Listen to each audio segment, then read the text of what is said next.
Ok. Boa noite, meninas.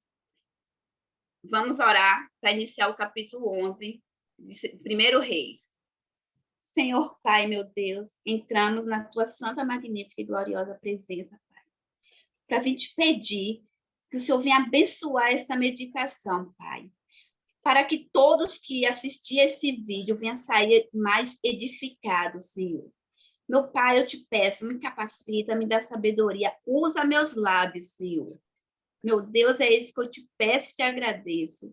Em nome do Pai, do Filho e do Espírito Santo. Amém. Amém. Pois bem, estamos em 1 Reis 11. Hoje vamos falar sobre Salomão, a idolatria de Salomão, e o capítulo inicia que ele se afasta de Deus por a desobediência. E o rei Salomão amou muitas mulheres estrangeiras, além da filha de Faraó, moabitas, amonitas, edomitas, sidônias e etéias.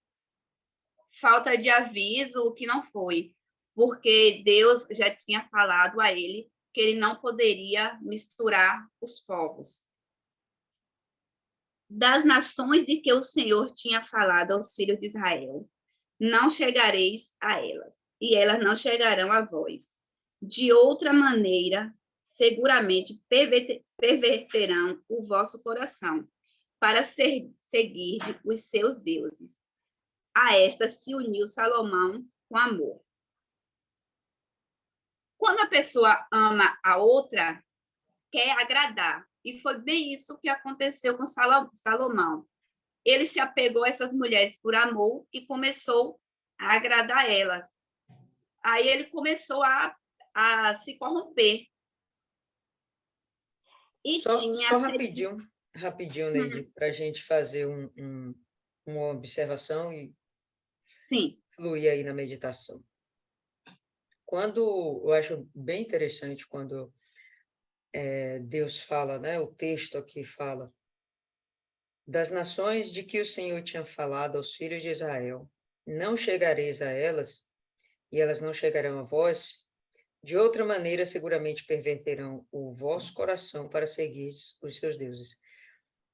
Primeira coisa que eu acho interessante a gente observar é o poder de persuasão que uma mulher tem na vida do homem. A primeira coisa.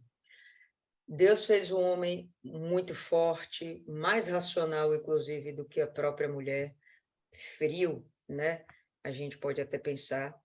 Mas quando ele está envolto nesse amor, e a gente vai falar sobre esse amor, quando ele está envolto nesse amor, parece que o cara perde a razão e tudo que ele tinha de valoroso que Deus deu a ele, ele despreza, faz mau uso e ele se deixa ser corrompido, se permite ser levado por esse tal amor.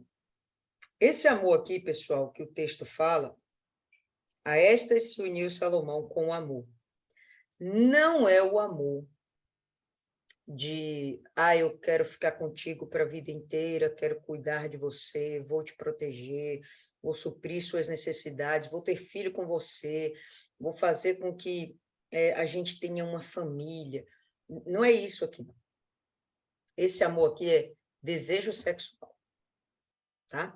Quando a gente vai lá e busca na língua original, né, no hebraico, qual o significado dessa palavra? Ela não é essa conotação de amor sacrificial, do amor, quero viver contigo, o amor, amizade, não é nem isso, tá? É o amor, desejo sexual. E nesse momento é que fica ainda mais severo, porque se o cara amar a mulher, aquele amor sacrificial, o amor de se doar para alguém, o amor de querer fazer bem para alguém. Pronto, ele já é fácil de ser conduzido por essa mulher, talvez até ser manipulado mesmo por essa mulher, porque ele está apegado com esse nível de amor. E aí até a gente entende, porque provavelmente está dentro de uma família, né? Dentro de uma conjuntura que é agradável, e se a mulher estiver conduzindo ele, influenciando ele, com certeza não vai ser para o mal, vai ser para o bem. Mas quando o cara se deixa levar simplesmente pelo desejo sexual, pela concupiscência da carne, então o que a gente vai ter aí, que não é uma mulher que está ligada a ele para o bem, é uma mulher que está ligada a ele também por algum tipo de interesse. Pode ser tão simplesmente o desejo sexual, como pode ser algo além, que é o que a gente acredita aqui, né? Alianças políticas. Essas mulheres estão sendo envolvidas nisso aqui, em alianças políticas. Sempre que elas estão envolvidas em alianças políticas, tem um dote por trás, essa mulher está levando alguma coisa na história. Ela não está simplesmente se casando com um homem que é rei, que é rico, ela está levando a partezinha dela também. E sem falar que vai levar todas aquelas vantagens no pacote. A mulher do rei, a esposa do rei. Então, o peso que isso tem na cabeça dessa mulher, a influência que isso tem na cabeça dessa mulher, eu penso que é extremamente negativa. Né? É um peso negativo, é um peso de levar essa mulher a desejar coisas ruins, fúteis, vazias, e vai levar esse homem a fazer as mesmas coisas. Então, está dando para entender? Quando o desejo é baseado tão somente no sexo, né, nesse envolvimento sexual, nesse desejo, na concupiscência da carne, a gente vai perceber que é uma relação onde a troca não é de fato saudável. A troca é ruim. E Deus já tinha falado isso lá atrás. Essa troca é tão ruim, tão deletéria, que vai fazer com que o Salomão se afaste por completo de Deus. A gente já viu nos capítulos anteriores que ele vem se afastando. Eu creio que ele começa bem, ele começa tendo o temor de Deus. Mas com o passar do tempo, ele vem se afastando e a gente vai ver que ele vai chegar no ápice. Pior do que isso aqui, ele não consegue chegar mais. Tá? Pior do que o que ele vai fazer agora, que Neide vai trazer para a gente, ele não consegue chegar mais. Né? Deus já tinha trazido essa situação anteriormente. Deus já tinha falado com ele anteriormente, preparando para esse momento. Eu penso, pessoal, já falamos algumas vezes a respeito, que Deus, ele nos dando o livre-arbítrio, ele não sabe o que a gente vai fazer. Ah, Deus sabe tudo. Eu penso que quando ele toma conhecimento das nossas intenções, pela sabedoria que ele vai acabar percebendo qual direção a gente vai tomar e que tipo de decisão a gente vai tomar. Mas enquanto essas intenções não brotam dentro da gente, não, Deus não sabe ao certo se a gente vai dar certo ou se a gente vai dar errado. E por isso ele investe. Eu penso que se ele soubesse que a fruta é podre, não tem como restaurar fruta podre, não tem como restaurar sabor a um sal que perdeu o seu sabor. Não tem como aproveitar coisas estragadas, deterioradas, não acabou. Mas se ele está aproveitando aqui Salomão, se ele estava investido em Salomão, é porque ele via que existia uma coisa boa em Salomão. E ele vai perdendo isso, mas vai perdendo paulatinamente ao longo dos anos. Quantos anos aqui tem Salomão? Salomão já não é mais um menino, onde seus erros e falhas poderiam ser considerados um aprendizado. Ele poderia fazer coisas erradas e essas coisas serem relevadas. Por quê? Porque ele estava aprendendo a viver.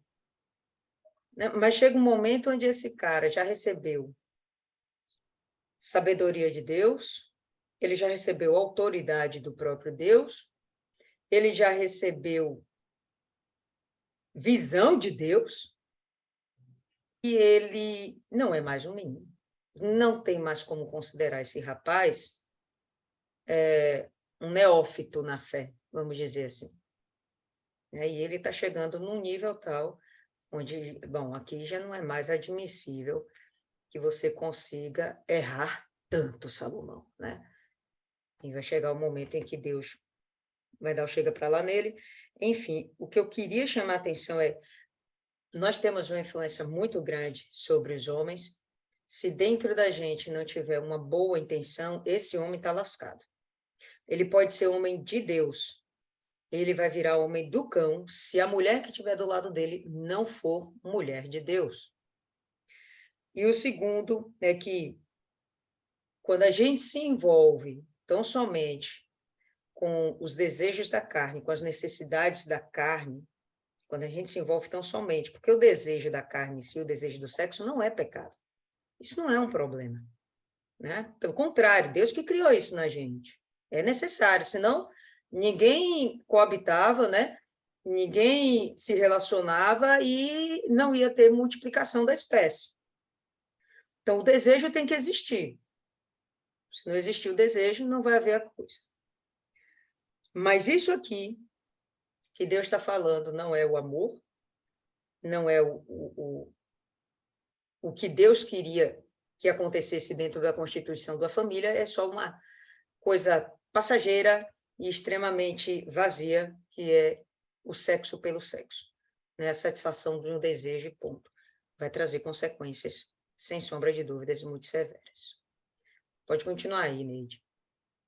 Versículo 3. E tinha 700 mulheres, princesas e 300 concubinas, e suas mulheres lhe perverteram o coração. Porque sucedeu que, no tempo da velhice de Salomão, suas mulheres lhe perverteram o coração para seguir outros deuses, e o seu coração não era perfeito para com o Senhor, seu Deus, como o coração de Davi, seu pai. Salomão, que no início oferecia holocausto ao Senhor, agora já está oferecendo sacrifício aos deuses, né? Totalmente com o coração corrompido e pervertido. Porque Salomão seguiu a Astarote, deusa dos Sidônios, e Milcom, a abominação dos Amonitas. Assim fez Salomão o que parecia mal aos olhos do Senhor, e não perseverou em seguir ao Senhor como Davi, seu pai.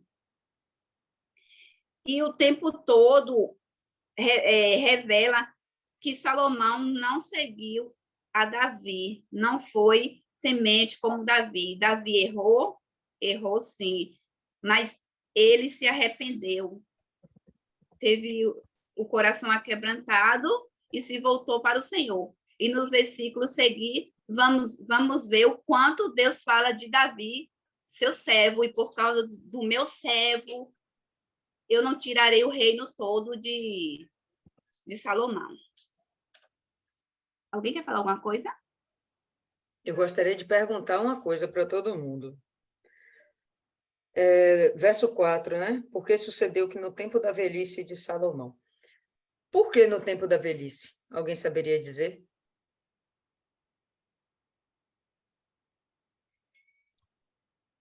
Quem arrisca aí?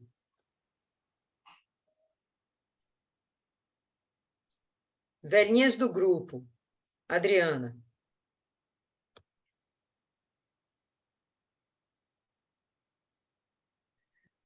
Oi, repete aí, Lília, que eu não ouvi não, o telefone tá baixo. Por quê? No verso 4 está assim, ó. Porque sucedeu que no tempo da velhice de Salomão, suas mulheres lhe perverteram o coração. Por quê? O texto faz questão de citar na velhice de Salomão. Olha, para mim, o tempo foi o maior vilão na vida dele. Ele conheceu muitas coisas, né? ele se corrompeu devido à idolatria, a ver outros deuses, não deixar que o seu coração tivesse no verdadeiro Deus, o Deus do pai dele. E aí ele se voltou aos deuses das mulheres, ele foi influenciado por essas mulheres, ele se deixou ser influenciado por elas, para tê-las perto dele, porque para ele isso deveria ser uma forma de, não vou dizer vaidade, mas de orgulho de ter todas essas mulheres. E o coração dele já não estava em Deus mais.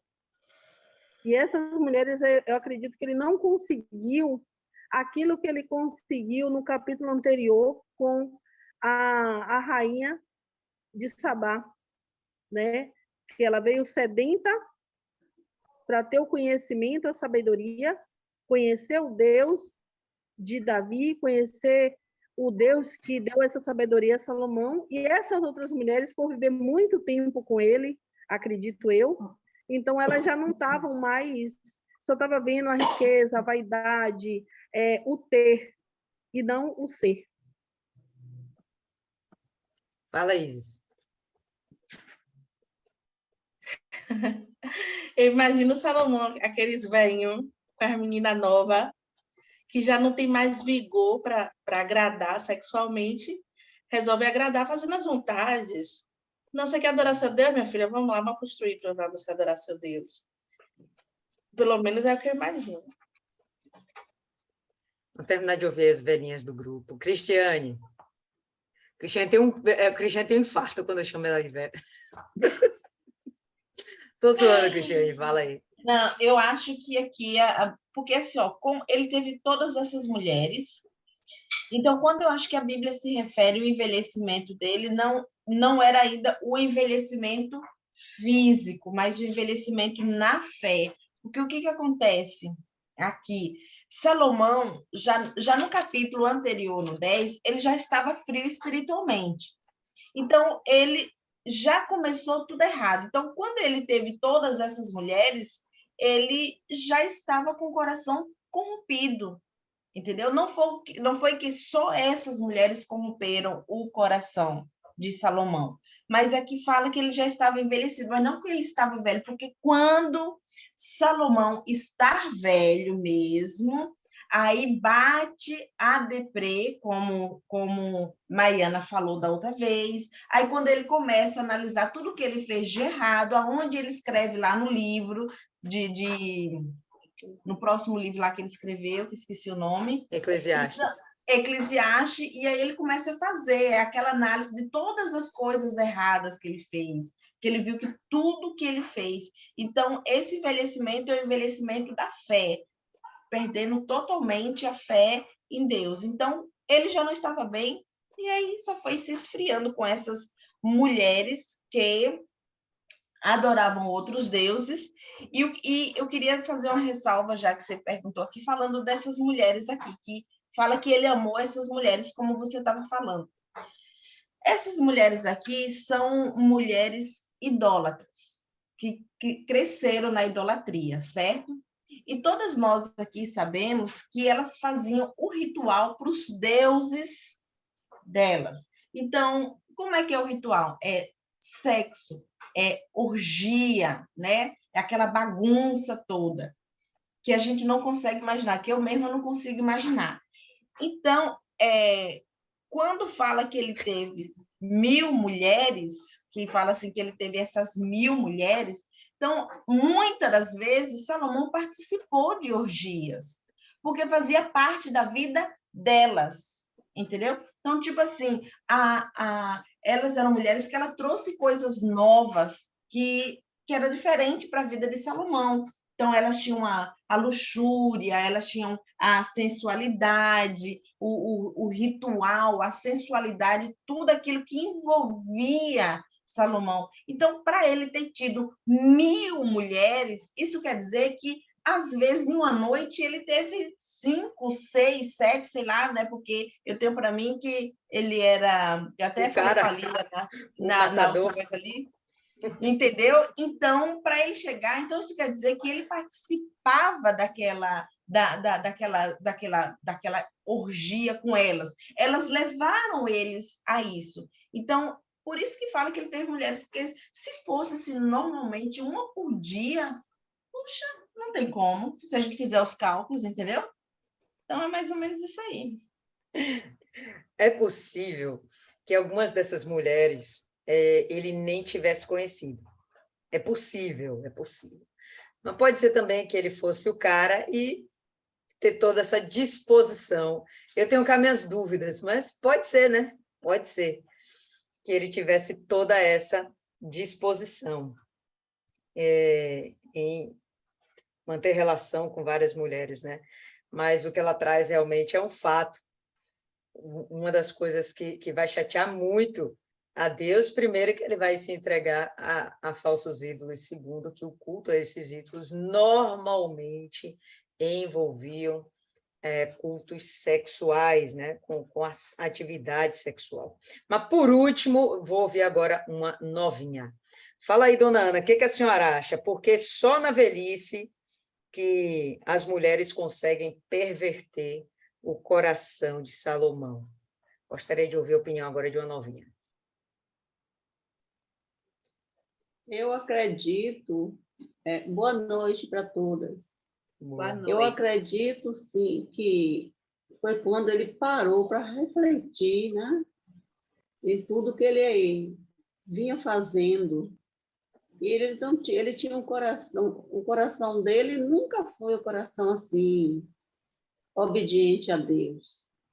Eu vejo isso, que ele nunca teve o coração voltado para Deus, obediente. E sim, ele era amante dos prazeres, não se preocupava em agradar a Deus. Por isso que, quando ele envelheceu, ele foi refletindo, enfim, o arrependimento bateu, né? A solidão, a tristeza, e aí não podia mais fazer nada, foi ficando, caindo na real, né? Que ele estragou a vida dele. Não sei se consegui passar o que eu entendi para vocês, mas foi isso aí. Entendido, dona Ana. Fala, Adriana.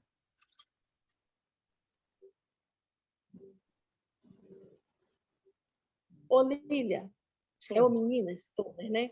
Eu estava até aqui discutindo já isso. Eu percebi ela dizendo assim, ó, não é isso não. Eu penso assim, estava falando aqui, que ele não se corrompeu no começo. No começo, ele ainda, acredito que dentro dele ainda tinha aquele temor, né, com Deus e para com o pai dele, né? Os ensinamentos do pai dele. Então, ele não se corrompeu no começo. Ele foi no meio do caminho devido ao quê? A muita riqueza, a sabedoria, né? Então, isso fazia com que ele ficasse como? Pô, fulano de tal. É igual, eu vou dar um exemplo aqui, não sei se o meu exemplo vai ser tosco. É igual o médico. O médico, ele começou ali, vai, daqui a pouco esse médico estoura. Ele faz uma cirurgia num cara bem milionário ou então um artista, e aí fica na mídia social, ele cresce, e aquele negócio dentro dele começa eu sou. Então, ele passa a ser acima das outras pessoas. Então, eu vejo aqui que Salomão, ele começou a ver que a sabedoria dele estava superior a qualquer outro homem que tivesse, né, naquela época, que a Bíblia deixa claro que não existiu outro igual a ele. Então, o que Deus fez, não vai poder existir mais ninguém com tal tamanha sabedoria para que não se corrompa. E mulheres, ele queria encontrar, saciar o desejo da carne dele. E ele foi indo, não conseguiu encontrar nenhuma que fizesse isso. Entendeu? Deu um cascudo em Maiana, velho. Deixa a Maiana aí. O desejo que eu quero dizer que, às vezes, a gente não sabe, eu não estava na cabeça dele para saber o que ele estava pensando. Mas eu penso, assim, que por isso ele deixou-se se amargurar no final no decorrer, que a amargura dele já vem, ó, a gente está no capítulo 11, ele já vem pensando, deixando a idolatria, o templo ser corrompido, as pessoas, ele fazer a vontade das mulheres, e fora isso, deveria fazer a vontade dos filhos, fazer a vontade das concubinas, e até mesmo dos amigos. Então, eu acho que nesse momento o tempo para nós também é o nosso maior inimigo. Por quê? Quantas pessoas têm anos de igreja e quando você vai ver, já está fraca, debilitada na fé, né? Está debilitada, precisando passar por uma UTI para tomar soro, para tomar remédios antibióticos, para recuperar aquela fé. Então, a mesma coisa aconteceu com Salomão. A Bíblia não diz que ele foi mas eu acho que, trazendo para o nosso dia de hoje, a gente tem que ver isso.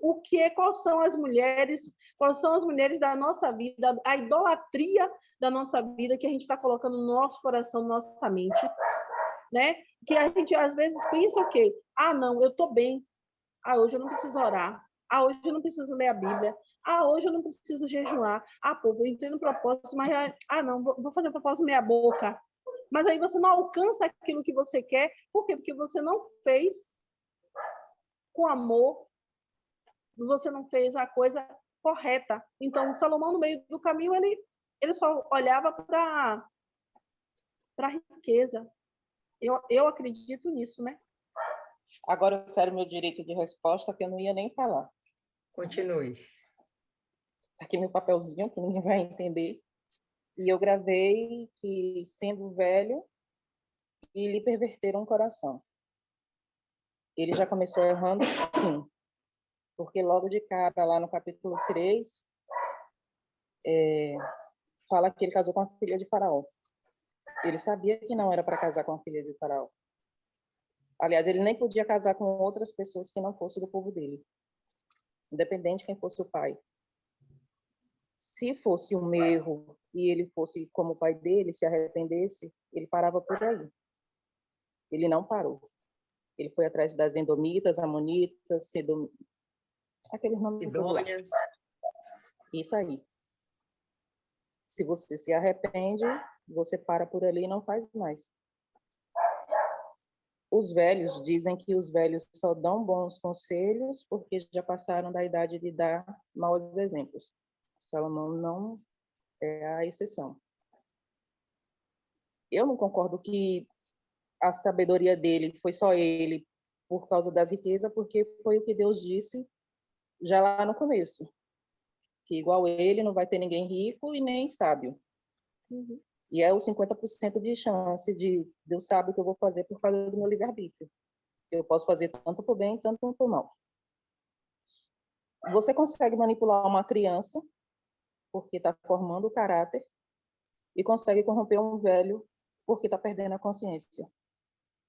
O ideal seria que quanto mais Salomão envelhecesse, mais ele se apegasse a Deus, e amadurecer na fé. E ele não amadureceu. Ele deixou se levar, ele mesmo se perdeu e já estava dentro dele. Porque quando errava, a gente nem vê aqui ele falar de arrependimento. No final da vida, que ele vem dizer que é vaidade. Quando caiu a ficha, espero que tenha dado tempo. E é fácil. A pessoa já não tem o coração em Deus. Eu estava falando para ela. Ele foi o herdeiro da promessa porque eu acho que foi um dos últimos filhos de Davi. Ele não tinha feito os erros que os outros irmãos tinham cometido. Não deu tempo de se levantar contra o pai, não deu tempo de levantar guerra com os outros.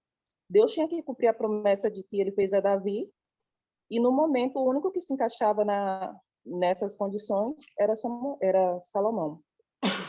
Por que Deus apareceu a primeira vez e depois a segunda? Só 2 vezes.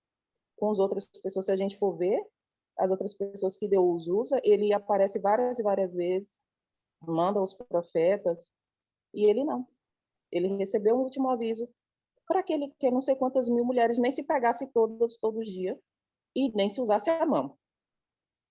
Porque ali não ia ter Ai, meu Deus. Tá gravando isso, viu? Já foi. Mas é Isso. verdade. Mas é verdade, eu não tô mentindo. Ela não vai postar isso aí, não. Aí, eu penso que foi isso. Ele amadureceu na idade, mas ele não amadureceu a fé. Ele não amadureceu o compromisso com Deus. Ele deixou as promessas se perder. É aquela pessoa que eu já sou herdeiro. Se eu fizer, eu vou ter, e se eu não fizer, eu não vou ter. Ou não, e se eu não fizer, eu vou ter do mesmo jeito. Ele se apegou na confiança de que a promessa ia se cumprir nele, e independente do que ele fizesse, ele não ia perder. E é o que a gente vai ver no capítulo, que Deus não vai tirar nada do reino dele por causa da promessa que fez a Davi. Ó, teve uma coisa aí legal que a Maiana falou, que a criança, ela está formando caráter, e então ela não tem, de fato, muita consciência, concordo. Ela está formando a consciência, na verdade. E o velho está perdendo a consciência, discordo. Ele pode estar perdendo seu vigor físico e pode estar perdendo seu equilíbrio emocional, acredito. Diante da perda do vigor físico, da beleza da juventude, eu penso que isso dá uma afetada no emocional da pessoa, de ela reconhecer que está se deteriorando, né? Ela está perdendo a vida. Isso deve causar um desequilíbrio emocional, né? Uma pessoa mal preparada, não está envelhecendo bem, e essa pessoa vai acabar, de fato, se deixando levar por aquilo que arremete ainda a uma juventude, ao que ela foi no passado.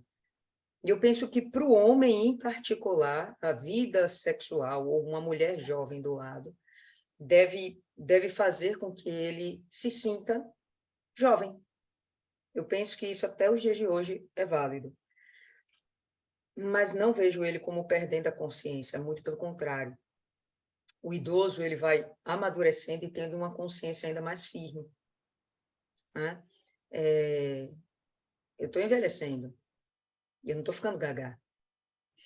Eu estou envelhecendo e eu estou, pelo contrário, amadurecendo conceitos, tornando minhas decisões mais firmes, abandonando coisas que eu acho que sempre achei que eram certas, hoje eu vejo, não, nem vale a pena. Então, eu vou amadurecendo e criando uma consciência mais firme. Não acho que perde a consciência e não vejo Salomão perdendo a consciência. Salomão está entrando na velhice, mas não é um velho decrépito, não, pessoal. A palavra fala que Salomão reinou durante 40 anos. 40 anos? Ok. Ele assumiu o trono quando? Jovem. A gente acha que na melhor das hipóteses, ou pior das hipóteses, lá, 18 anos. Vamos lá, mais jovem que isso, 15 anos. Então, é um homem que está com 55 anos. É um velho, decrépito, impotente? Não, mas é uma pessoa que está perdendo o vício da juventude, eu concordo. Está perdendo o vício da juventude, mas não a consciência. Então, eu penso que esse impacto da idade, ele vale tanto para a mulher como para o homem. Eu acho que vale a pena a gente até refletir sobre isso, né? Mas eu penso que a mulher, ela consegue administrar a velhice de uma forma melhor até que a do homem. Ela não consegue encarar que não tem mais o vício, o rostinho esticadinho de 20 aninhos de idade.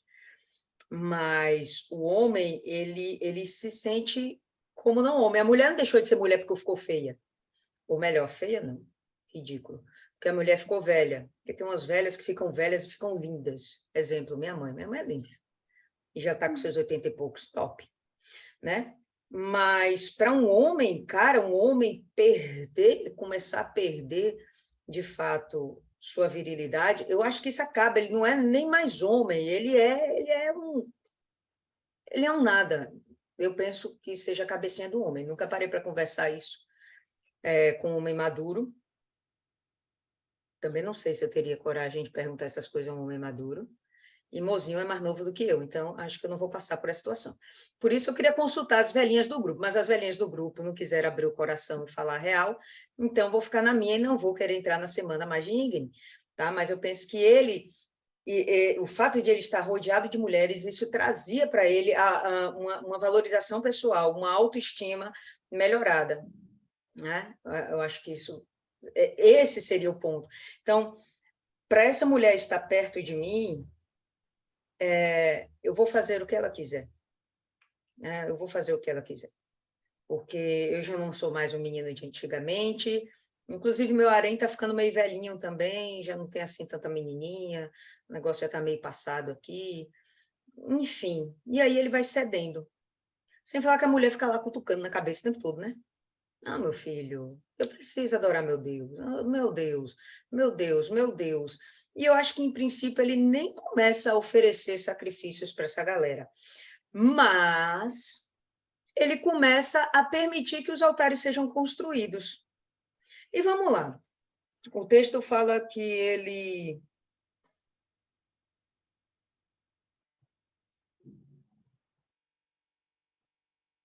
Bom, me perdi aqui a hora que ele... Mas a gente vai ver mais para frente. Bom, o texto vai falar que ele vai fazer isso com todas as suas mulheres. É mais para frente, eu acho. Vai fazer isso com todas as suas mulheres. Rapaz, se ele fizer realmente para essas 1.000 mulheres, são pelo menos 1.000 altares que foram levantados. Vamos lá. Ele nem possui essas mulheres todas, a maior parte delas eram fruto de acordo, estavam lá no harém só para dizer que, opa, eu tenho uma mulher a mais, meu harém, eu sou o cara. Mas imagina quantos postes ídolos ele levantou. Não foram 10, não foram... Se no mínimo ele construísse uma para cada esposa, já eram 700 postes ídolos.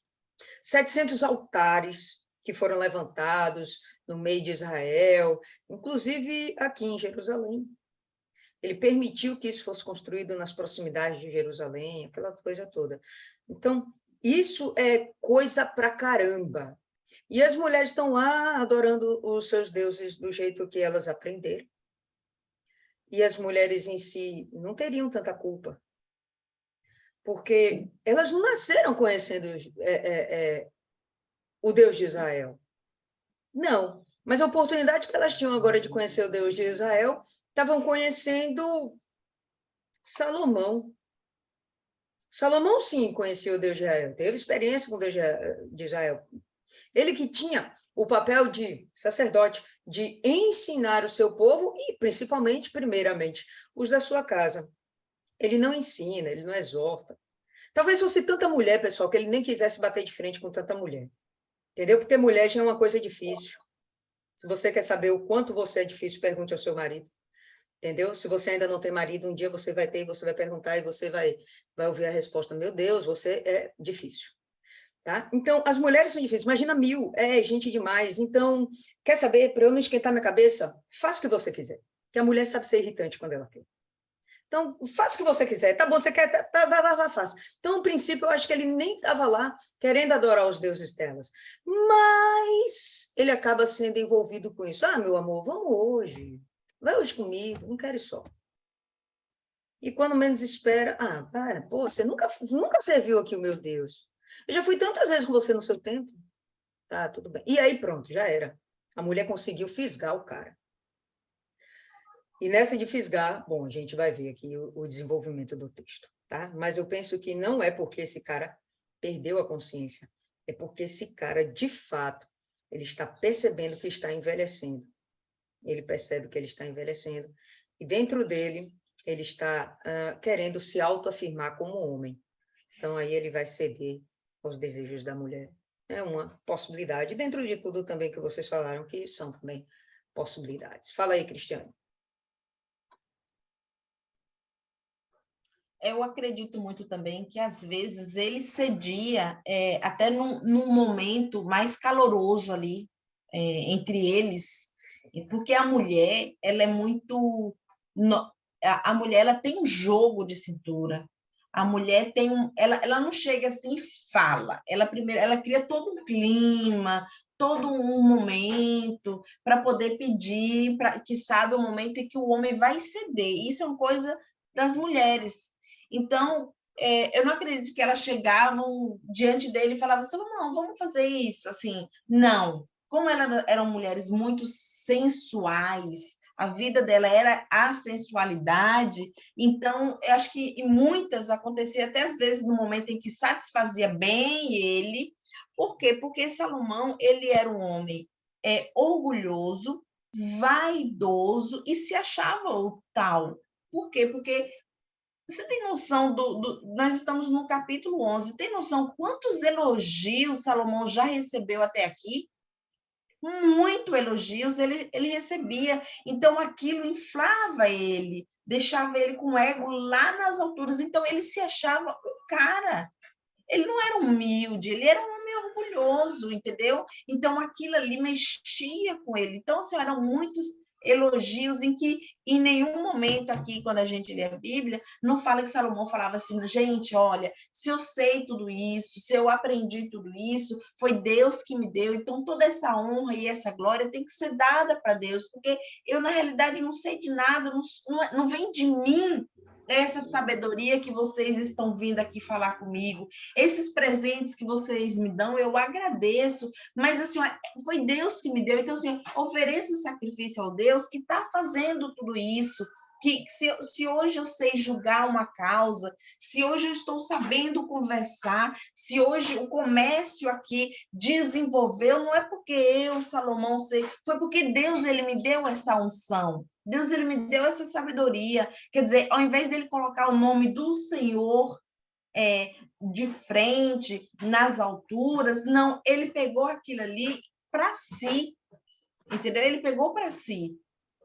E aí, outra coisa, conforme o pecado leva a pessoa a um sofrimento da alma, entendeu? Então, quando Maiana falou ali, eu entendi o que Maiana quis dizer, não que Salomão ficou velho, gagá, mas o sofrimento da alma dele pesou muito, muito, que tanto lá no próximo livro lá, ele deixa muito claro o sofrimento dele, o envelhecimento dele foi muito precoce, espiritualmente falando, na alma dele, porque realmente ele ainda era um homem jovem, porque um homem de 60 anos ainda é um homem jovem, entendeu? Então, se brincar, ele ainda não chegou nem aconteceu nada daquilo ali, vocês estão me entendendo? Então, a vaidade de Salomão foi o que derrubou ele. A vaidade e o orgulho. Ele poderia ter glorificado muito o nome do nosso Deus em tudo que ele fez. Dizendo Isis que homem de 60 anos não é jovem mais. Não. Fala, Adriana. Oi. Minha reflexão, viu, gente? Não frente. Observa só a conversa nossa aqui sobre as mulheres manipular os homens. E a gente tem que colocar a carapuça na nossa cabeça. Porque é como a gente pode levantar um homem, a gente pode derrubar um homem. E a gente tem toda a estratégia na Bíblia. Né? A Bíblia ensina que se você fizer o que essas mulheres fizeram com Salomão, ele vai perder a salvação dele e elas de contrapeso também, porque por mais que ele se deixasse se voltar para os desejos, fazer os desejos dela, deixa eu ir lá amanhã, que eu estou vendo Lília, no meu não está vendo Lília, não. Os desejos dela, aí o que aí já perdi meu raciocínio. Você já sabe como a Adriana é, velho. Deixa a menina em paz. É isso aí que eu falei. Esqueci o resto. Tá vendo? Acabou, cara. Acabou. Já sabe como a Adriana é. Poxa. Deixa eu dizer, é porque no meu celular não está aparecendo nem você e nem Neide. Vocês estão com a tela fechada, no de manhã não está aberto. E eu gosto de falar olhando. Seu celular é peba. Olha para o dela. Continua aí, Neide. Pois bem, vamos retornar ao versículo 6. Assim fez Salomão o que parecia mal aos olhos do Senhor, e não perseverou em seguir ao Senhor como Davi, seu pai. Então edificou Salomão um alto a Quemós, a abominação dos Moabitas sobre o monte que está diante de Jerusalém, e a Moloque, a abominação dos filhos de Amon. E assim fez para com todas as suas mulheres estrangeiras, as quais queimava incenso e sacrificava a seus deuses. Esse monte aí diante de Jerusalém é o Monte das Oliveiras, onde Jesus toda hora ia lá. Aí ele permitiu edificar altos. Aqui eles falaram alguns falsos deuses, né? Quemós, Astarote, Moloque, Milcau, Milcom. Então, e bote aí mais um bando de deuses que eles tinham na época. E a gente sabe que são todos falsos deuses. Então, como eu já falei, tudo bem essas mulheres praticarem isso, mas, pô, Salomão, em vez de Salomão exortar, não, minha filha, não é por aí, não. Deixava a mulher lá zangada, colocava ela num canto lá do harém, botava para tomar mais banho de leite, se perfumar mais. Não, dava um somebody love na menina. Não, ele acabava entrando em conflito, e em vez de entrar em conflito, ele cedia. Não, vai lá, faz o que quer. Mulher não é fácil, velho. Mulher não é fácil. Deus já tinha falado isso antes. Deus já tinha preparado ele. Ele achou que ele dava conta, né? Quando a gente é jovem, a gente acha que dá conta de tudo. Imagina um homem rei jovem. Ele acha que ia ser o cara que ia resistir a tudo e que ia contornar tudo, que ia controlar tudo. Deu ruim, né? Pode continuar aí, Ney. Versículo 9. A ira de Deus contra Salomão.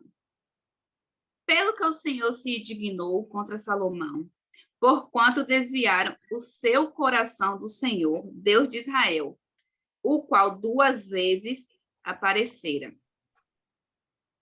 E acerca deste assunto, lhe tinha dado ordem que não seguisse a outros deuses, porém não guardou o que o Senhor lhe ordenara.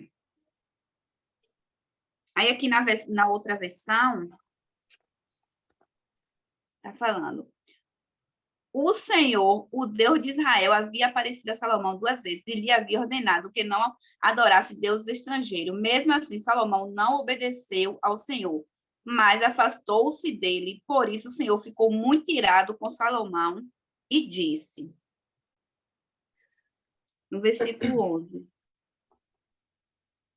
você quebrou a sua aliança comigo e desobedeceu aos meus mandamentos. Por isso, eu vou tirar o reino de você e vou dá-lo a um dos seus oficiais.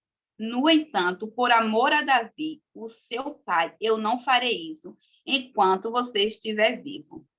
Mas durante o reinado do seu filho, e não tomarei dele o reino inteiro, mas deixarei que ele fique com uma tribo, por causa do meu servo Davi, por causa de Jerusalém, que escolhi para ser a minha cidade. Falando do amor que Deus tinha por Davi, ele não tomou o reino. Mas quando chegasse da vez do filho de Salomão, que Deus tiraria o reino e daria ao oficial dele, que vamos ver aí mais na frente, a um dos servos. Alguém quer complementar, falar algo mais? Eu, se a senhora me permitir. Claro. No verso 11, pessoal, assim disse o Senhor a Salomão. Como foi que ele disse para Salomão?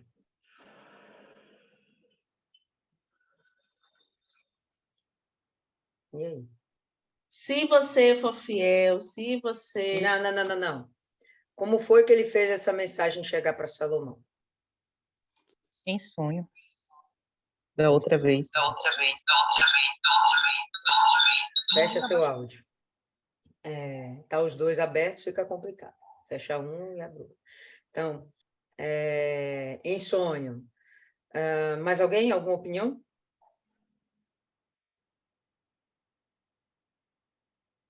Ninguém? Então, eu penso igual a vocês. Quando esse verso fala, assim disse o Senhor a Salomão, ele não está usando nenhum profeta, não está usando nenhum outro sacerdote para vir falar, entendeu? Deus está falando com ele. Então, se a gente for pensar, pessoal, Deus apareceu para Salomão 3 vezes. 3. Lembra da primeira vez? Vamos refrescar um pouquinho a memória, abre aí no capítulo 3. Capítulo 3, no verso 10. Olha que bonito, bacana. Salomão acaba de pedir a Deus sabedoria, aquela coisa toda. E olha só, capítulo 3, verso 10. E esta palavra pareceu boa aos olhos do Senhor, de que Salomão pedisse isso. Ele está pedindo sabedoria para governar o povo.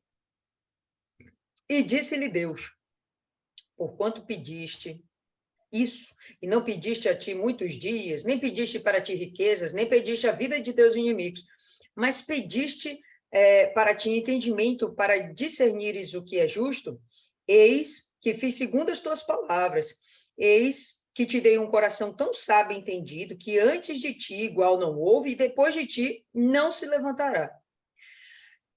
E também, até o que não pediste te dei, assim, riquezas como glória, de modo que não haverá igual a ti entre os reis por todos os seus dias. Anda nos meus estatutos, guarda os meus estatutos, meus mandamentos, como mandou Davi, teu pai, também prolongarei os teus dias. E acordou Salomão, e eis que era sonho. Mas o que a gente percebe aqui? Logo no verso 10, esta palavra pareceu boa aos olhos do Senhor, de que disse Salomão. Então, primeira vez que ele aparece, ele está feliz com Salomão.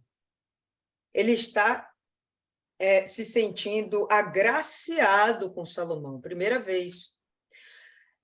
Essa vez que ele aparece, ele já faz esse bolo de promessa, uma metralhadora, e o que Salomão deveria ter feito, confiado, guardado para si, acabou, não precisava mais nunca Deus aparecer para ele, estava de bom tamanho. O Deus Todo-Poderoso apareceu para mim, falou comigo. Pô, tá de brincadeira. Não preciso mais nada na vida. Abre no capítulo 9.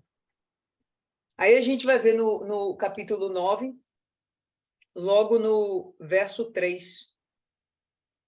Aí a gente já vai ver que Deus aparece a segunda vez para Salomão. E o Senhor lhe disse, ouvi a tua oração e súplica que fizeste perante mim. Santifiquei a casa que edificaste, a fim de pôr ali o meu nome para sempre. E os meus olhos e o meu coração estarão ali todos os dias. E se tu andares perante mim, como andou Davi, então confirmarei o teu trono, Porém, se vós e vossos filhos, verso 6, se vós e vossos filhos, de qualquer maneira, vos apartardes de mim, não guardar os mandamentos, verso 7, então destruirei Israel da terra que lhes dei, e a casa que santifiquei lançarei longe da minha presença. Então, ele não está vindo aqui mais fazer uma promessa, concorda? Ele está vindo aqui fazer uma exortação. Primeiro, ele faz a promessa feliz. Aqui não aparece que dessa vez ele se agradou. Né? Não está escrito aqui. Não está escrito. E Deus se agradou de Salomão. Não. Mas Deus já estava vendo o que estava dentro de Salomão. Já existia uma raizinha ali. Eu construí essa casa para o Senhor. Então, ele já estava vendo uma raizinha. Então, ele vai lá e exorta, olha, tranquilo, tá ligado, gostei da casa, botei minha presença lá através da fumaça, enchi de glória, recebi a sua oração, eu te ouvi, mas olha, se você e sua casa não andar nos meus caminhos, eu vou destruir vocês dessa terra e até esse templo eu vou arrancar fora. Ele já veio com exortação. Salomão ouviu? Claro que ouviu, ele não é surdo. Ele deu ouvidos? Bom, aí já é outra paradinha. A gente vai perceber que aqui, no verso 11, no capítulo 11, ele fala assim: e assim disse o Senhor a Salomão, pois que houve isto em ti. O que houve? Que não guardaste a minha aliança e os meus estatutos que te mandei. Não pedi, eu mandei. Certamente rasgarei de ti este reino e darei a teu servo. Acabou. Ele não está entrando mais com palavra de ânimo, não está vindo com exortação. Não, acabou, é um juízo decretado. Né? Já ouviu aquela, é pouco, 2 é bom, 3 é demais? Pois bem, chegou a parte do demais aqui, e a gente vai perceber que não vai haver uma outra chance para Salomão. Por quê? Porque nele não vai se encontrar o arrependimento. Isso é punk, né? Difícil a gente perceber isso, mas não vai se encontrar mais nele o arrependimento. Então, essa terceira vez que o próprio Deus vai lá, aparece mais uma vez a Salomão, através de sonho, provavelmente, porque aqui não descreve como, talvez só uma voz, não sei. Só está aqui dizendo que assim disse o Senhor a Salomão. Não está envolvendo uma terceira pessoa. Então, Deus foi direto e reto. Você tinha o papel de cuidar do meu povo para mim. Eu confiei meu povo em suas mãos. O que você fez foi fazer com que todo esse povo agora andasse atrás de ídolos, com que eles se curvassem debaixo das árvores. Quando ele fala assim, aqui a gente não vai ver isso não, mas em outros textos na Bíblia a gente vê, quando se curvam embaixo das árvores, eles se curvarem diante dos postes, esses postes eram esculpidos, né? Esculturas dos falsos deuses, e ali também, além deles se dobrarem, mostrando a reverência àquele poste, ali também eles se encurvavam para praticar as orgias sexuais. Então, ele fica chateado demais, realmente sobe a ira, velho. Né? Primeiro eu prometo, te alerto, e agora você vai esperar mais o quê? Então, essa é uma prova de que a misericórdia de Deus tem limite. A misericórdia de Deus tem limite. Quando é esse limite? Qual é esse limite? É o momento em que ele vai ver que não vai dar mais para você retornar atrás. Quando é isso? Eu falava com o pessoal hoje, né, a respeito de um cristão do nosso meio. E quando a gente vai ver, o cara estava lá, velho, no fogo, servindo, forte, fortalecendo outras pessoas. E aí vai entrando numa de se misturar com as riquezas e as coisas desse mundo, buscando a admiração da esposa, né? Buscando agradar a esposa para poder ser admirado por ela, e aquela coisa vai envolvendo, quando menos espera, o cara está longe demais do altar de Deus. Ao ponto de que ele mandou uma mensagem, alguns dias atrás, para mim no privado. Quando é que a pessoa sabe? Quando é que a pessoa percebe que aquele é a última chance dela? Que aquela é a última chance dela? Quando é que a pessoa percebe que aquela é a última chance que Deus dá para ela? Tem um conflitozinho aqui dentro dessa pessoa já. Será que eu cheguei no limite que não dá mais para voltar atrás? Por que ele está pensando isso? Porque ele não está conseguindo mais voltar. E aí eu falei com o pessoal, gente, me dá vontade de chorar. Por quê? Porque eu sou sentimental? Não, velho, porque eu estou sentindo a dor na alma de alguém estar indo para o inferno. Claramente. E está ali diante de você. E o máximo que você pode fazer, orar, jejuar e dar palavra. Você não pode pegar a pessoa e, olha, faz assim, e fazer a pessoa fazer aquilo daquele jeito que, pronto, ele vai ser revigorado espiritualmente. Sabe, você fica naquela inconsistência. Por quê? Porque está dependendo dessa pessoa. O que Deus viu dentro dele? Não sei. Tem vida ainda? Tem chance. Pelo menos é assim que a gente pensa, quanto à vida, a chance. Não veio ainda o decreto. Mas dentro dele, é o que Deus está falando aqui, ó. Não tem mais jeito para você não, tá? Porque você não guardou os meus mandamentos, não fez o que eu quis, não me obedeceu, então estou tirando o seu reinado das suas mãos. Tudo que você pensa que tem, sua riqueza, as esposas, o seu território, a apreciação dos estrangeiros, tudo que na sua cabecinha você acha que tem, estou arrancando tudo, tá? Estou arrancando tudo. É o ponto da gente até questionar, será que Salomão foi salvo? Sei lá. Não sei. Mas o que eu estou falando é que isso aqui acontece nos dias de hoje com a gente do nosso lado. E a pessoa percebe quando ela está chegando num passo onde o próximo passo é o precipício. A pessoa percebe. Só que para voltar velho tudo de novo, não é fácil. Por que não é fácil? Sei lá, para mim parece muito fácil. Eu estou de fora. É só tomar uma decisão e retrocede. Acabou. Volta à prática das primeiras obras. Lembra-te de onde caíste e volta, arrepende-te e volta à prática das primeiras obras. Para mim é muito fácil, para mim é muito fácil. Mas para quem está vivendo aquela perturbação, aquele inferno na alma, não, cara, é complicado. Isso é o que dói, sabe? É essa dor que dói no coração de Deus hoje. De perceber um filho seu, amado, querido, está na borda do precipício e não conseguir voltar. Ele não consegue. Se ele der mais um passo, cai. Sabe? Enfim, só para ficar aí a reflexão, tá? Então, essa terceira vez que Deus aparece é indignado e com uma sentença de juízo. Aqui não tem mais volta. Pode dar sequência aí, Neide. Vamos agora para o versículo 14. Deus levanta adversários contra Salomão.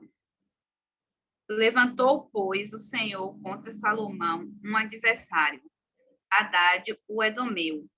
Ele era da descendência do rei em Edom. Porque sucedeu que, estando Davi em Edom e subindo Joabe, o capitão do exército, a enterrar os mortos, feriu a todo homem em Edom. Porque Joabe ficou ali 6 meses com todo Israel, até que destruiu a todo homem em Edom. Hadad, porém, fugiu, ele e alguns homens edomeus, dos servos de seu pai, com ele para ir ao Egito. Era, porém, Hadad muito jovem. E levantaram-se de Midian e foram a Parã, e tomaram consigo homens de Parã e foram ao Egito ter com Faraó, rei do Egito, o qual lhe deu uma casa e lhe prometeu sustento e lhe deu uma terra. E achou Hadad grande graça diante de Faraó, de maneira que lhe deu por mulher a irmã de sua mulher, a irmã de Táfnis, a rainha. E a irmã de Táfnis deu-lhe um filho, Genubate, o qual Táfnis criou na casa de Faraó. E Genubate estava na casa de Faraó, entre os filhos de Faraó. Ouvindo, pois, Hadad no Egito que Davi adormecera com seus pais e que Joabe, capitão do exército, era morto, disse Hadad a Faraó: Despida-me, para que vá à minha terra. Porém, Faraó lhe disse: Pois, que te falta comigo? Que procuras partir para a sua terra? E disse ele: Nada, mas todavia despede-me. Aqui Deus levantou um adversário contra Salomão. Se eu estiver errado, a senhora fala. Ele aqui estava querendo mostrar a Salomão: Salomão, você está errado. Arrepende, cara, eu sou contigo. Eu consigo reverter toda essa situação. Se eu estiver errada, a senhora fala. Ele está, tipo, dando uma última chance. Mais do que isso,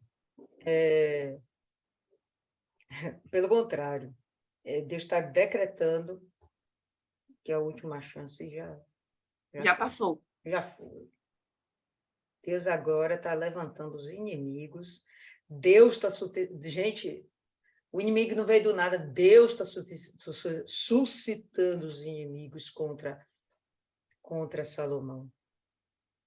Deus está fragilizando o reinado, o império de Salomão.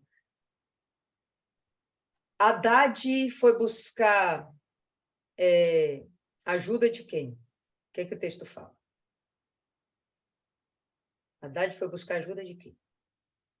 De Faraó. Do Egito. Sim, Quem foi a primeira nação que Salomão fez aliança? Egito. O Egito. Olha só.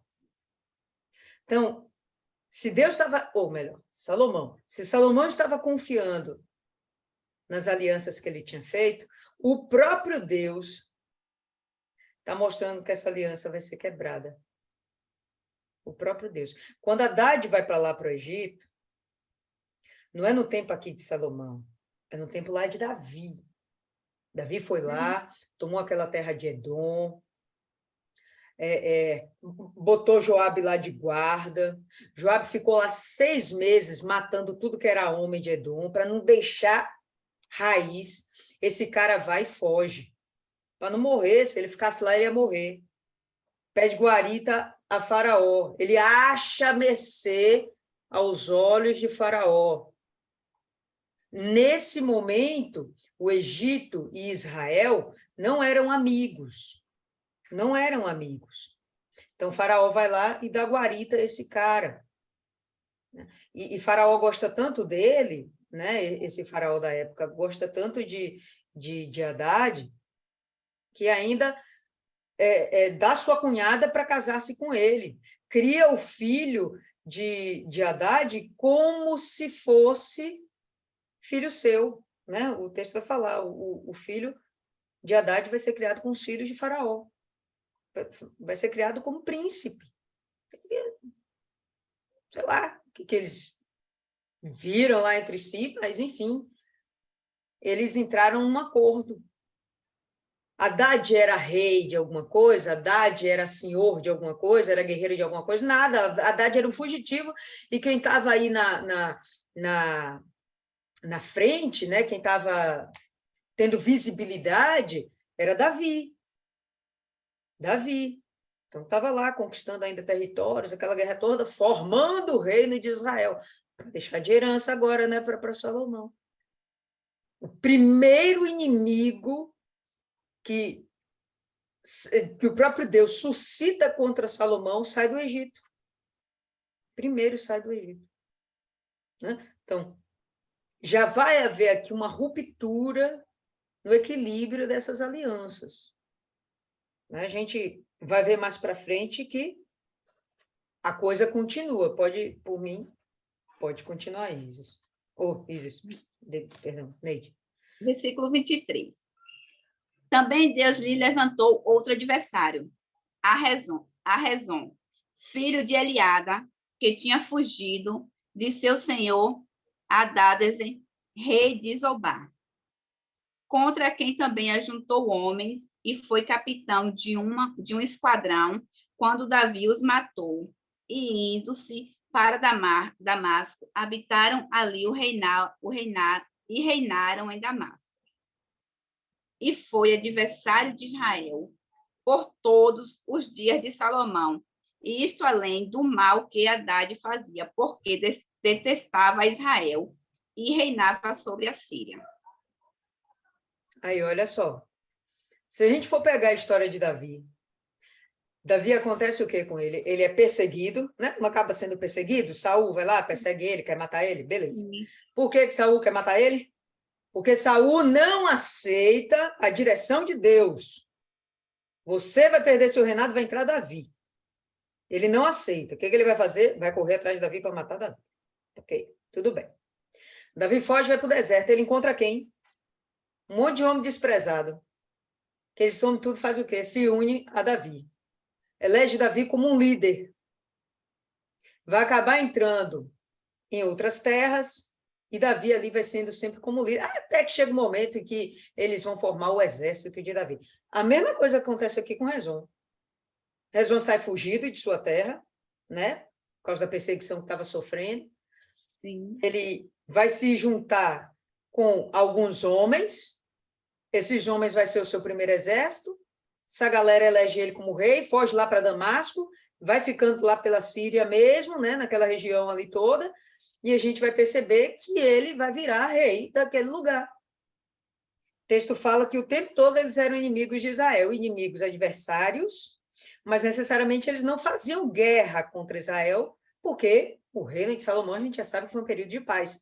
Mas estavam lá perturbando, de repente não tinham uma aliança comercial, né? Torciam para tudo dar errado com Israel, sabotavam talvez uma outra viagem que passasse por aquela rota. Não sei, o texto não deixa isso claro. Guerra não era, porque não havia guerra, era tempos de paz. Né? Se tinha uma coisa que Salomão tinha, era um exército do caramba, com cavalos e cavaleiros, e carros. Mas ele não entrou em guerra. Não entrou. Mas a gente está vendo aqui que a gente já tem uma aliança fragilizada no Egito e uma aliança fragilizada lá para o lado da Síria. Os dois extremos, ao sul e ao norte de Israel, a gente já vai perceber que já está havendo um desequilíbrio nessa estrutura sociopolítica, fragilizando o reino de Israel. Então, não foi de vez que Israel se quebrou. Não foi das mãos de Salomão que o reino de Israel foi tirado. Foi das mãos de Roboão. Mas a estrutura, todo o tabuleiro já estava preparado para que, quando caísse nas mãos de Roboão, Israel fosse desintegrado. Né? E o próprio Deus estava fazendo isso. Não tinha mais volta. Não tinha mais volta. Só se, em Salomão, se achasse o arrependimento. Mas para você se arrepender, precisa do quê? Quem lembra? Fala aí, O Espírito Santo. Espírito Santo. Não. Ser humilde. Precisa do quê? Humilde. Humildade. Para se arrepender, tem que ter humildade. Você pode ter o Espírito Santo e ser orgulhoso. Para você se arrepender, você tem que ter humildade. O que esse cara tinha aqui para ter humildade? Nada. Era orgulhoso, da pontinha do cabelo até o finalzinho do pé. Tá? Então, isso que Deus viu e por isso Deus já decretou, entendeu, pessoal? Um decreto de fim de reinado. Bacana que eu acho é a fidelidade de Deus acima de qualquer coisa. Simplesmente Deus poderia ter dito, Salomão, dava um peteleco, se exploda. Israel, você está seguindo o exemplo de seu rei? Se exploda. Não. Ele lembra da aliança que ele fez com Davi, da promessa que ele falou com Davi ainda em vida. Ó, seu filho vai ficar com o reino e até o fim. Seu filho vai ficar até o fim. Se os outros depois. Mas seu filho, ainda que ele fale, mas seu filho, ele vai reinar até o fim. Se ele ficar legal junto comigo, aí você vai ter uma dinastia. Mas pelo menos esse primeiro reinado, Davi, está garantido, eu não vou tirar ele. Eu não vou tirar ele da sua família. Fala, Cristiane. E é muito interessante, né? A única coisa que Salomão precisava ser era leal a Deus, sua lealdade. Era a única coisa que ele precisava, mas ele não conseguiu. E por toda a sabedoria que ele tinha, por tudo que ele tinha, não teve êxito, né? Êxito na nossa vida é assim, a gente pode ser o que for, ter o que for, mas se a gente não é fiel a Deus, se a gente não cumpre a nossa aliança, porque Deus ele é fiel com a gente, não adianta, a gente perde tudo e perde e é envergonhado. E quando Deus aqui, ele levantou adversários, eu acredito que Deus estava trazendo aquele sofrimento, aquela luta para Salomão, para ver se Salomão ele caía em si. porque ele, na vida dele toda, ali no reinado dele, não houve guerras, ele não houve nenhum momento em que ele ficou tipo assim, poxa, eu vou perder meu reino, não, eu vou perder as minhas mulheres, ou eu vou perder a minha riqueza. Não, em nenhum momento existia insegurança física na vida de Salomão. A partir desse momento que Deus dá um basta, Deus fala assim, ó, não dá mais para me sustentar você, porque aí agora você não está sendo fiel, eu não posso ser fiel a você se você não é fiel para comigo. Deus, ele não pode manter a aliança dele comigo se eu começo a fazer as coisas erradas. Porém, Deus começa a levantar adversários.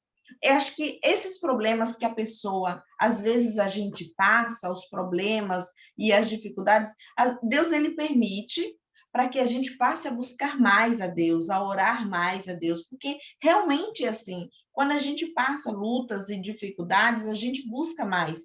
E é muito interessante que quando a gente passa para a luta, a gente começa a fazer uma análise na nossa vida. Peraí, será que eu estou fazendo alguma coisa de errado? Meu Deus, me perdoe por tudo que eu fiz de errado, que às vezes a gente nem está sabendo que fez, mas a gente começa a analisar, a gente dá uma baixada na bola, a gente começa a orar mais, a buscar mais, e para ter uma reconciliação com Deus, porque a gente sabe que a partir do momento que nós estamos bem com Deus, que nossa aliança está fortalecida, aquele problema a gente sabe que vai passar, porque tem todas as promessas de livramento, de bênçãos de Deus na nossa vida. Então, eu acredito que Deus levantou esses adversários para acontecer isso com Salomão, para sacudir Salomão, para acordar Salomão, e Salomão começar a analisar todas as coisas que ele fez de errado e, principalmente, analisar o que Deus falou aqui. Quando Deus fala assim, ó, você errou, você não quis seguir, você não foi leal, não posso mais ser contigo, a partir de agora vai acontecer o que eu falei, vai ser dividido o reino. Então, no meio da luta, dessa dificuldade que seria tremenda para Salomão, acho que ali é a hora que ele escreve o livro lá de coisa, que eu esqueço o nome toda hora. Eclesiastes. O livro de coisa. Poderia ter acontecido o que pode ter acontecido, talvez, eu vou comentar isso com vocês no final. Pode ter acontecido que ele, sim, tenha se arrependido e mudado seu proceder. Mas o juízo que Deus já tinha decretado, isso não ia voltar atrás. Fala, Adriana. Deixa eu abrir meu áudio. Olha, acho que eu esqueci. Maiana está rindo de sua cara. O que é que você vai falar? Preste atenção. Aí eu estou lá ligando que Maiana está rindo da minha cara. O que eu vi aqui do 11 ao 13, eu até escrevi para não esquecer, né? Se a gente olhar aqui no 11, como você já falou, né? Deus falou a Salomão, como Deus fala com a gente. Mas eu analisei o seguinte, o Salomão, ele teve um excesso de confiança. E aí, esse excesso de confiança que ele teve, ele se acomodou. Não é se acomodar na vida física, no é se acomodar na vida espiritual, né? Ele deixou as coisas de Deus de lado, e isso aqui eu refleti para o dia de hoje, né? Quando a gente vê muitas pessoas que estavam na obra, não vou dizer somente obreiros, não, obreiros, evangelistas, que estavam num grupo ali com todo fervor, vou ali evangelizar, vou ali ganhar almas, vou ali levar a palavra de Deus, fazer aquilo que Jesus deixou lá, né? Ir de pregar o meu evangelho. E aí, não, hoje eu tenho o Espírito Santo. Agora eu já não preciso ir mais dia de terça, nem dia de sexta. Poxa, essa quarta eu não vou. Aí a pessoa já começa a se esfriar. E acredito que foi isso que foi acontecendo com Salomão. A nossa família tem um respaldo da nossa fé, né? Quando Deus diz aqui que ele não vai fazer nada contra o reino de Salomão por amor a Davi. Então, o respaldo de Salomão era Davi. Então, se a gente olhar o respaldo da nossa família, somos nós. E se a gente declinar, se a gente cair, a nossa família também cai. Porque não vai ter outro que vai orar pelos nossos, né? Dona Sandra, ela disse uma coisa muito interessante para mim. Adriana, eu posso orar pela sua filha, eu posso orar pela sua enteada, eu posso orar pelo seu sobrinho, mas nunca vai ser uma oração feita por você. Não é igual, é totalmente diferente. A sua fé vai ser completamente diferente. Na hora que você orar, o seu clamor vai ser muito maior do que o meu. E eu achei isso interessante, é verdade. E aqui Deus dá a oportunidade. Deus está falando com ele, dizendo a ele. E a gente tem que trazer isso para a nossa vida, para a gente hoje. Deus aqui falou com Salomão e ele está falando conosco. Cuidado com a sua vida espiritual. O que é que você está fazendo da sua vida espiritual? Aonde é que você está colocando, o que é que você está colocando em primeiro lugar? Salomão colocou em primeiro lugar a sabedoria dele, o dinheiro, as mulheres, as festas, as regalias. E a gente tem que colocar no nosso... A gente tem que ver que esse exemplo aqui não foi bom. Que a gente tem que trazer para a nossa vida o quê? Voltar ao primeiro amor. Viu que, poxa, não estou orando, não estou jejuando, tem alguma coisa errada. Vamos lá voltar de novo. Entendeu? E do 14 em diante, estava aqui falando com Maiana. Estratégia política completa, né? Alianças feitas, e incrível que a gente volta e vê como as pessoas querem dizer que a política não faz parte da religião, e a gente tem que ver que os dois estão andando juntas. E a gente, para vencer, temos que botar toda a força, não se acomodar, né? O do 11 ao 13 é um complemento do 14 em diante. A gente não tem que se acomodar. A gente tem que estar firme, fazer aquilo que tem que ser feito. Como agora me lembrei disso quando Davi foi lá e teve que ungir Salomão às pressas, porque estava se levantando, né? Ia se levantar uma nação que no final ia ser contra Deus. Então, é o que a gente tem que fazer hoje. A gente também tem que se vestir a camisa, né? Não porque você quer, mas porque você ama o altar. Se é ali que você ama, se é ali que você quer estar, se é ali que você quer que a sua família esteja, a gente tem que fazer a nossa parte. E a nossa parte não é só dobrar os joelhos e orar, não. É ir para cima. É ganhar e ganhar. A gente não tem tempo para derrota. Temos que ganhar e ganhar. Perfeito, pessoal. Vamos dar uma paradinha por hoje, porque o tempo já está ficando estendido, tá? E aí a gente dá continuidade na quinta-feira, tá bom? E Neide termina esse capítulo na quinta. Terça-feira a gente não vai ter, como já sabemos, que tem um anjo da madrugada. Aí na quinta a gente retorna aqui 10 horas da noite. Tudo bem para todo mundo? Fechou? Concorda, Neide? Concordo, sim. Então, escolha aí Dona Rosilene para fazer a oração hoje. Tá ligado. Dona Rosilene, a senhora ora, por favor.